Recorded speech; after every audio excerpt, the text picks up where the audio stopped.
Hi guys, Ronnie here.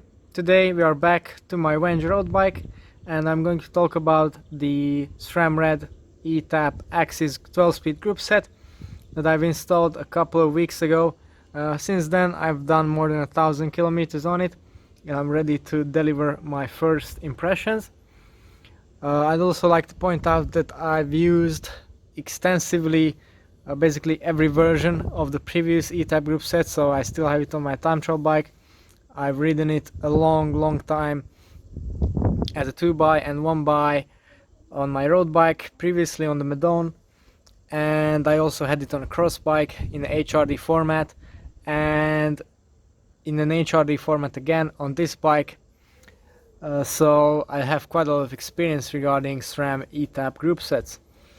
So let's start the review at the front of the bike with the levers. Now if you are familiar with the previous version, you will be right at home here.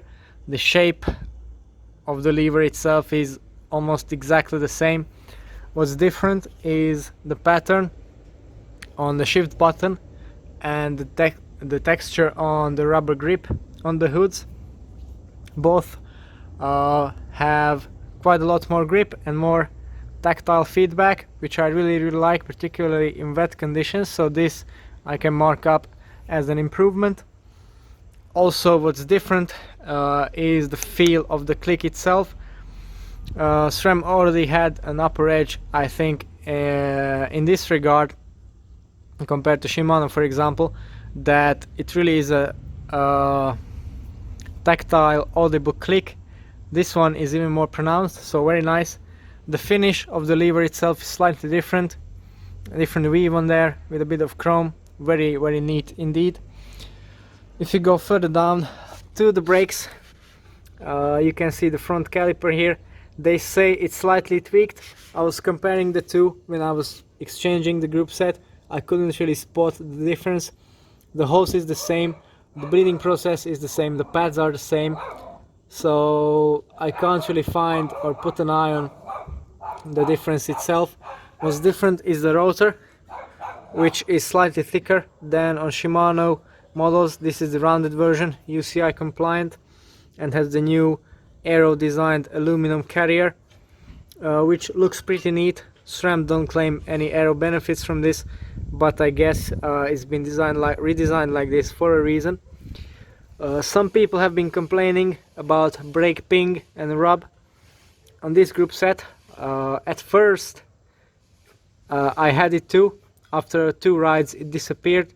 I guess the pads need some bedding in to become a bit thinner, because the clearance is very low between the pads and the rotor, and no matter what you do, it's also important to check the rotor itself if it's true, because during shipping it can be warped a tiny bit, so you can really struggle with adjusting that, because as I said, the clearance is pretty tight. Once it's bedded in, set up properly, and the rotor true, then really excellent, powerful braking, great modulation. Very different feel to Shimano, but I like both. I can't really pick a preference here, but yeah, I really can't fault it. Much better than any rim brake will ever be, that's for sure. If someone is still debating that, then honestly I don't know. Then if you go further back to the bike, another very different part compared to the previous group set is the crank system. Now the cranks, unless you're using a track frame, in that case you are still bound to the GXP crank. In this case it's a BB30, so no problem. You can use the DUP crank, which has an oversized aluminum spindle, not quite 30 mil, so not the largest one, slightly smaller. Hollow crank arms in case of the red level crankset. Very light, very stiff, very easy to install, good bearings, good bottom brackets for this crankset. You have a ton of adjustment on the preload adjuster there, so very easy to set up. I had no creaks, no issues whatsoever.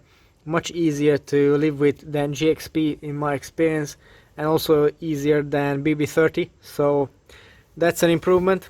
If we go to the Spider, and the spider based options in terms of power meters, chain rings, etc. It has been quite a frustrating part of the group set for me because of the integration of the power meter and the chain ring. So I have one integrated one, and I also have the standard 4-bolt power meter, which uses different chain rings, and I will have a single and a double set up for those two, and also a single for cross, so a smaller one. But I've already explored these options in the previous video, but I will post updates about that as the new things arrive.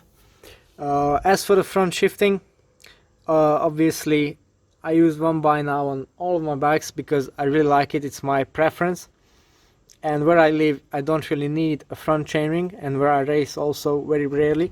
So a 50-33 is plenty low enough for me. I will eventually try the front shifting. What I've read in the reviews from other sources is that it's improved quite a lot, which I think is a good thing, because if I'm honest, the front shifting on the Red eTap was a bit weak compared to the i2. That was probably the weakest point of the whole group set. But now, if that's fixed, then really it's does everything like it should. And then finally to the back, where the 12 cogs sit. Now, is it a big deal to have 12 cogs at the back? Well, if you're using a double up front, then to be honest, I don't think so. If you're using 1x, then it's a revelation. For me at least, it certainly is. And that's for a number of reasons. So firstly, we have this nice 10-33 cassette, huge range, and because of the 12 cogs, the steps on this part of the cassette are super small, as you can see, all 1-2 steps. So that's very nice indeed. What I'd like to point out is the XDR driver.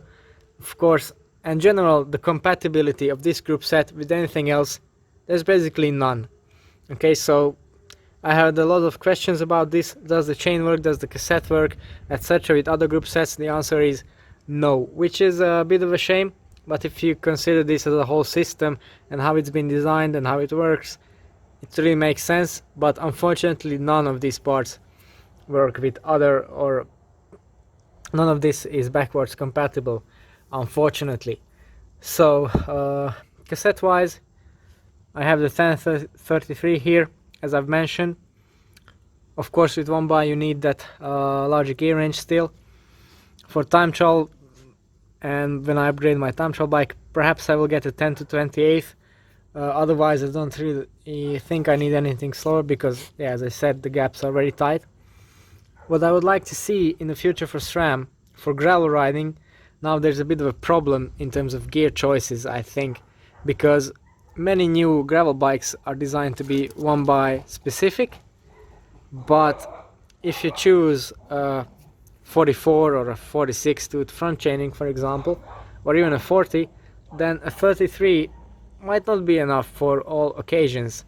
And that these kinds of mullet builds with an eagle cassette and rear mac, I don't know, I really can't see that as a good fit on a road bike. So but I think this is one of the areas where SRAM can, and I think will, add on further options. As for the shifting performance at the back, it's really faultless. It's decidedly quicker than before. For me, that doesn't really change too much, because I really like the old one as well, but it certainly feels quicker. The chain retention, of course, it's much improved. I've yet to drop a chain even on very rough terrain, thanks to this clutch mag. So that's very good indeed. You don't really need a chain device on the road, at least, but even cross riders have been using it in the winter season without any chain device at all. I think that's good. So for now, I'm really satisfied with the performance of the new group set. In September, the Ceramic Speed oversized pulley wheel system will come to this rear mac, so that's an interesting addition with lowering friction. One other thing that people like to criticize in this group set is the choice of smaller chain rings and the 10-tooth cog at the back.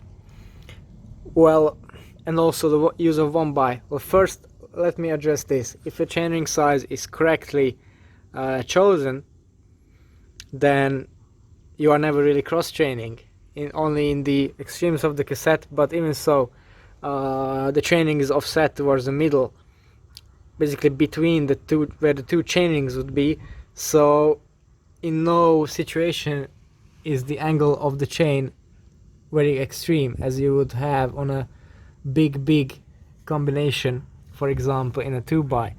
Also, the new chain has been designed specifically to cope with this kind of setup. It, as you can see, looks like, or rather unlike anything else.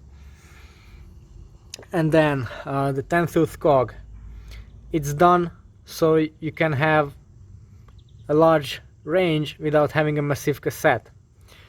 So you're saving weight, rotational weight no less, aero drag possibly paired with a chainring, smaller chainring in the front.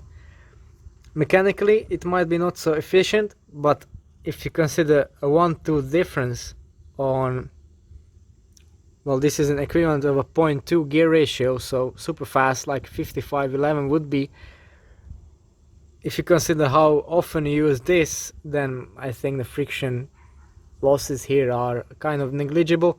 And as I said, if the chainring size is correctly chosen for your riding speeds, then you are most of the time in the middle of the cassette, where basically the cog sizes and the ring sizes are more or less the same.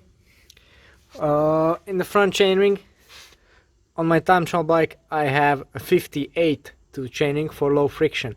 Now this is some 5, 6, or if you compare it to a compact, 8 tooth difference compared to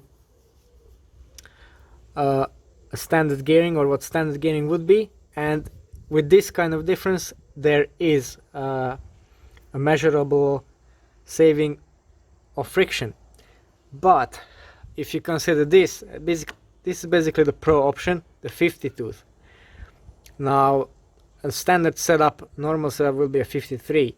Now 3 teeth in the front are not going to destroy your drivetrain friction or dramatically increase it. So that's my point on this. And of course you get the aero benefit and weight benefit of not having a front neck and then in the chainring, plus, as you can see, this beautiful aero solid surface here. It's also very light, very stiff. So yeah, in this sense I can't really see the negative issues that people are mentioning with this group set. What's the next step? Of course I'm leaving it on this bike.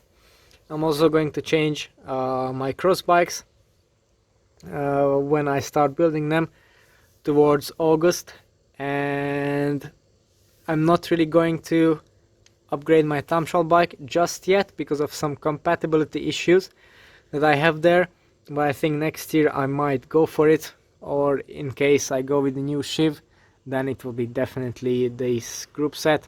It's easier for me again because, well, if all the bikes is the same group set, it's much more practical. Okay, so that has been all I had to say about the new Sram Red group set. If you'd like to know more about the equipment that I use for my training and racing, then don't forget to tune into our channel and subscribe. Thanks for watching and see you next time.